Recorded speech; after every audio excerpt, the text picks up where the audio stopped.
খুবই সহজে বাড়িতে থাকা সবজি দিয়ে কিভাবে ফ্রাইড রাইস বানাই ওটাই দেখাচ্ছি।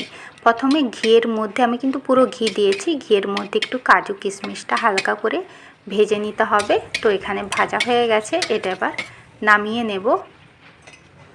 এবার এর মধ্যে সুন্দর করে কেটে রাখা একটু বিনস আর গাজরটাও ভেজে নিচ্ছি। তো গাজর আর বিনস ভাজা কমপ্লিট।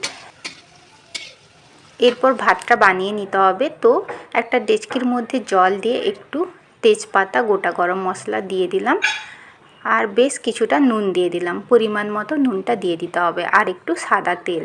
এবার জলটা ভালো করে ফুটতে দিতে হবে আর এতে একটু অল্প ভিনিগারও দিয়ে দিতে হবে। এবার ভিজিয়ে রাখা চালটা এই ফুটন্ত জলে দিয়ে দিচ্ছি। চালটা কিন্তু 1 ঘন্টার মতো ভিজিয়ে রাখতে হবে। এবার এর মধ্যে একটু কাঁচা মটরশুঁটিও দিয়ে দিলাম।